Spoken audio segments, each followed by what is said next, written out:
Oke, bismillahirrahmanirrahim. Assalamualaikum warahmatullahi wabarakatuh. Kembali lagi kita bertemu di praktikum komputer akuntansi dengan menggunakan Zahir Accounting 6. Nah, di minggu kemarin kita sudah menginstal aplikasi Zahir Accounting. Nah, setelah diinstal, nanti baru kita bisa memakai software tersebut. Nah, di pertemuan kali ini saya akan menjelaskan, kemarin sudah dijelaskan macam-macam Zahir Accounting itu ada versinya, kemudian digunakan untuk apa, kemudian perusahaan apa saja yang support untuk Zahir Accounting, serta nanti saya akan memberikan pengantar bagaimana perusahaan yang akan kita pakai untuk praktikum untuk pertemuan yang selanjutnya. Oke. Kita mulai dari Zahir ya. Zahir itu kalau sejarah itu mulai tahun 96 itu Zahir sudah mulai istilahnya dibuat. Pembuatnya sendiri itu istilahnya Pak Fuad Basimalah, itu bukan orang accounting ya, tapi dia menciptakan software akuntansi. Mungkin ini inspirasi buat kalian ya. Untuk sejarahnya nanti bisa dibaca sendiri, karena waktu nanti kalau saya ceritakan di istilahnya pertemuan selanjutnya aja. Kita mulai ya, ada jenis-jenis software Zahir Accounting. Seperti yang sudah kita install kemarin, di akhir itu ada pilihan. Pilihan-pilihan itu ada kemarin yang paling murah saya jelaskan dari Zahir Small Business. Nah, ini biasanya dipakai untuk usaha perdagangan kecil atau UMKM. Nah, ini dirancang untuk bidang usaha perdagangan berskala kecil atau baru yang memerlukan pembukuan sederhana, praktis untuk mengelola persediaan piutang dan hutang.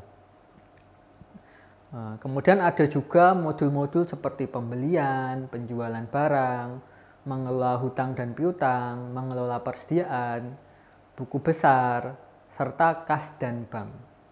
Nah, ini dikhususkan untuk UMKM ya. Jadi ini harganya paling murah kalau di Zahir. Dulu kayaknya 999, kayaknya sekarang naik jadi 1,5 juta. Silakan nanti dibuka sendiri di web Zahir kalau mau membukanya. Kemudian yang tipe selanjutnya yaitu Zahir Flexi Trade. Nah, ini agak mahal dibandingkan Zahir yang small business karena banyak fasilitas yang ditambahkan nanti. Nah, di sini sama dikhususkan untuk bidang usaha perdagangan umum dan distribusi. Jadi di sini bukan UMKM lagi ya, tapi untuk perdagangan umum. Nah, ini dirancang untuk usaha perdagangan yang memerlukan pembukuan sederhana dan praktis juga untuk mengelola persediaan, piutang, hutang usaha, pembayaran tagihan, serta pembuatan laporan keuangan secara lengkap.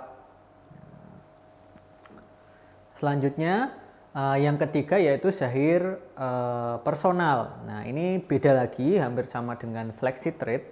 Itu dia lebih khusus untuk bidang usaha yayasan atau nirlaba. Nah, jadi ini dikhususkan untuk jasa ya, dirancang untuk perorangan, organisasi nirlaba serta usaha kecil menengah bidang jasa yang tidak mengelola persediaan barang namun ingin mengelola piutang, hutang giro, proyek, dan aset dengan mudah. Nah, ini jadinya khusus untuk jasa kalau Zahir personal.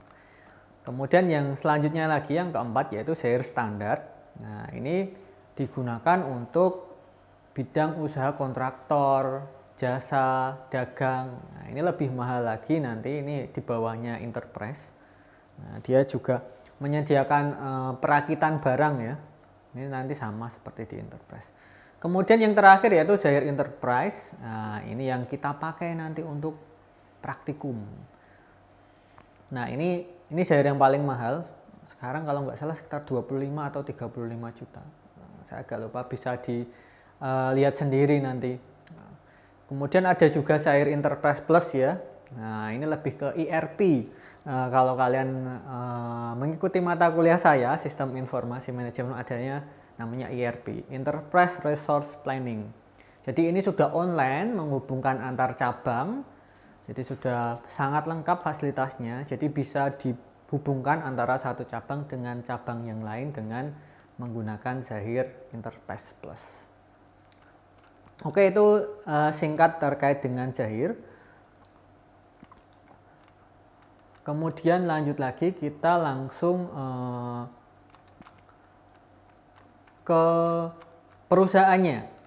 Nah, sebelum kita masuk ke perusahaannya, biasanya kalau di Zahir itu atau kita mau masuk ke software, kita harus menyiapkan data-data awal. Data awal itu yang seperti apa, Pak? Nah, data awal kalau di Zahir itu ada 4, yaitu data rekening perkiraan, ini chart of akunnya, kemudian ada daftar nama, ini nama customer, vendor, karyawan, nah, itu disiapkan dulu semuanya. Kemudian ada nama barang ini produknya apa, nah itu juga disiapkan. Kemudian jasa, nah ini kalau kita berbicara tentang jasa juga disiapkan. Kemudian yang terakhir yaitu neraca awal, jadi nanti disiapkan semuanya, ada yang namanya neraca awal, saldo awal hutang, piutang, serta persediaan. Nah ini nanti disiapkan untuk memulai database di Zahir. Jadi nanti disiapkan semua seperti apa. Nah di sini kita akan memindahkan data Zahir Accounting 6 ini ke Zahir ya. Nah ini kita mulai. Nah ini sebagai ilustrasi, ini ada perusahaannya. Nah, ini perusahaannya perusahaan jenis dagang dan jasa yang baru berdiri selama 10 bulan. Mulai tanggal 1 November 2019. Nah, perusahaan tersebut akan mengkonversi sistem manual ke sistem komputerisasi dengan menggunakan Zahir Accounting versi 6. Nah, kita lihat di sini. Oh ya, untuk ini di modul ya, nanti bisa kalian lihat di modul. Modulnya sudah dibagikan, nanti silahkan dilihat, nanti dipandu sama dengan asisten lab. Nah, silahkan dibuka modulnya atau kalian melihat share screen saya juga boleh. Nah, gambaran umum perusahaan, yang pertama nama perusahaan. Namanya yaitu PT Koro Sensei. Nah, ini nama perusahaannya. Kemudian ada alamatnya di Jalan Hunter nomor 25 Solo. Kemudian mulai beroperasi tanggal 1 Januari 2019. Kemudian jenis perusahaannya ada perusahaan dagang, bidang usahanya perdagangan elektronik. Kemudian status perusahaan itu PKP ya, perusahaan kena pajak. Kemudian ada nomor NPWP-nya. Nah, nanti ini data awalnya ya, nanti ini akan yang diinput ke Zahir. Setelah gambaran umum, nanti kita juga akan melihat kebijakan perusahaan. Nah, di sini ada kebijakan umum, biasanya ini berisi kebijakan akuntansi perusahaan. Nah, yang pertama, metode pencatatan yang digunakan yaitu accrual basis. Nah, kalau di akuntansi ada cash basis dan accrual basis ya. Ini accrual. Kemudian yang kedua, periode akuntansi dimulai tanggal 1 Januari sampai 31 Desember. Ya, ini selama 12 bulan.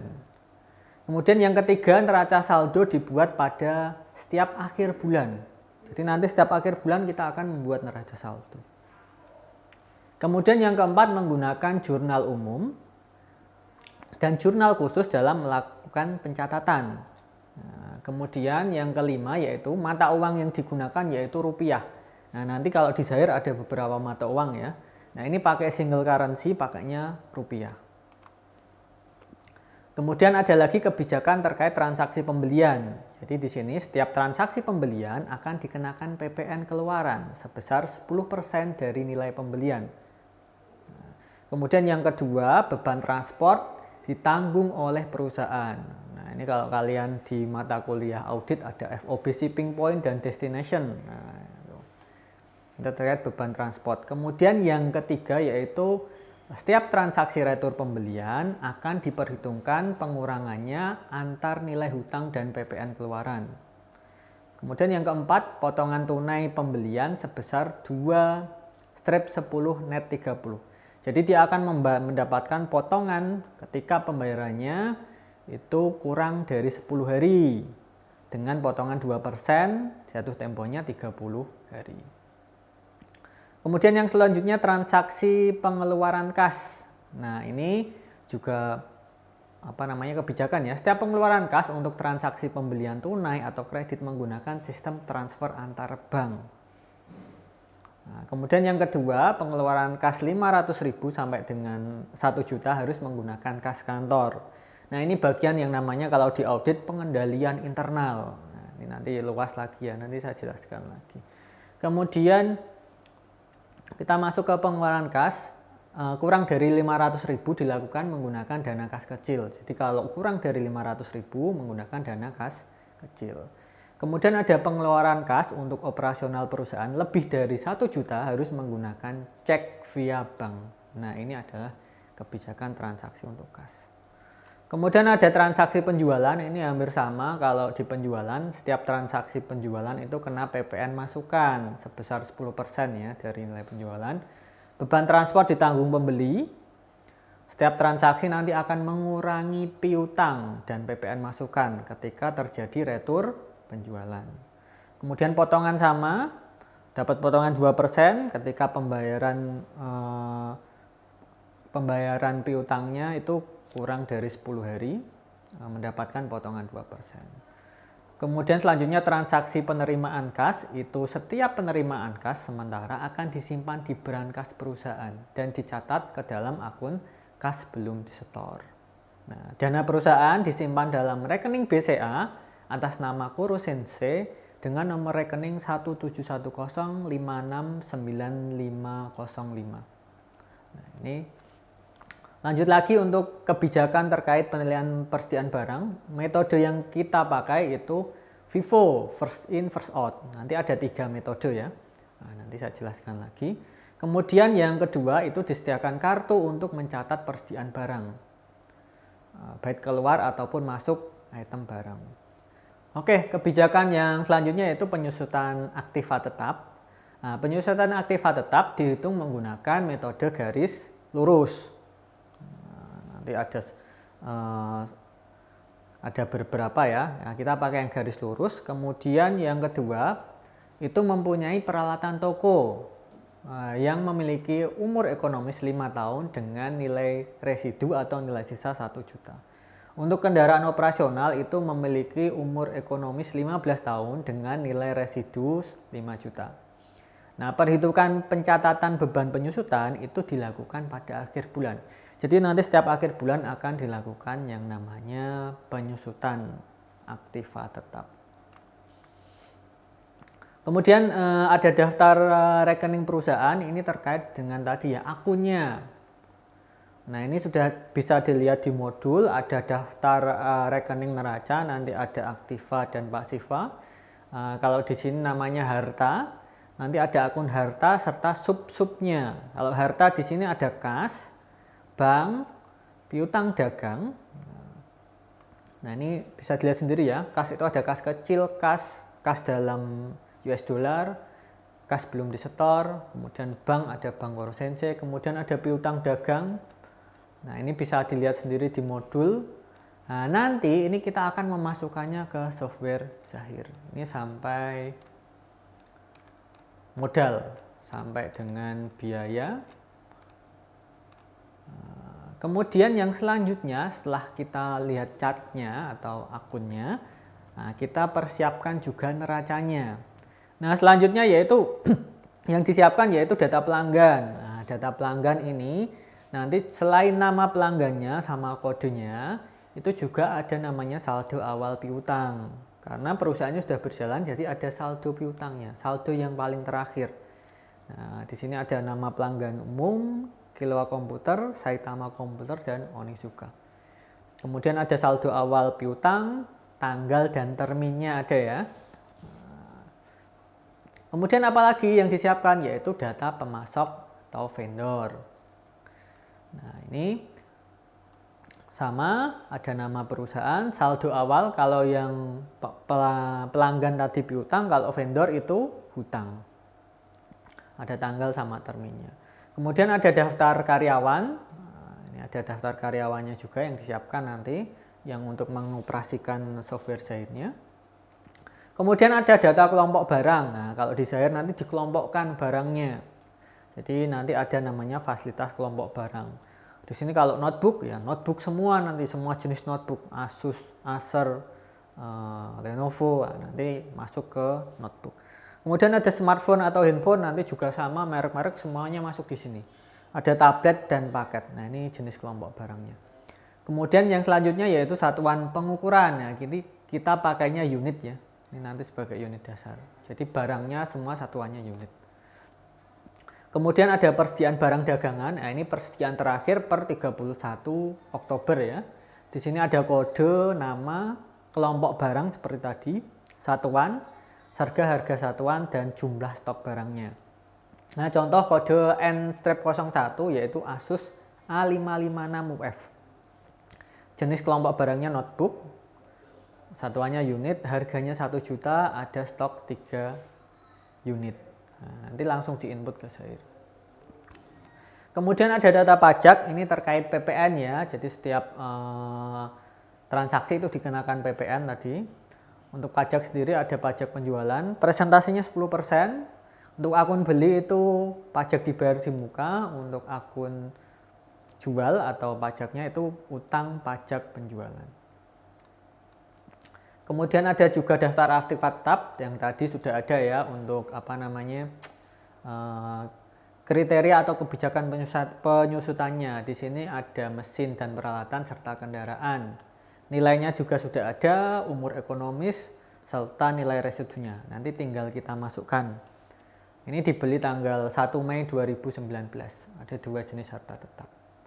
Kemudian ada transaksi ya. Ini nanti yang kita input ada transaksi pembelian, kemudian penjualan, kas dan bank, persediaan, jurnal umum. Oke, ini sampai sini dulu untuk pertemuan terkait pengenalan Zahir. Nah, minggu depan kita lanjutkan dengan bagaimana memulai Zahir Accounting dan membuat database awal dari Zahir. Nah, itu aja untuk pertemuan kali ini. Saya ucapkan terima kasih sebelumnya.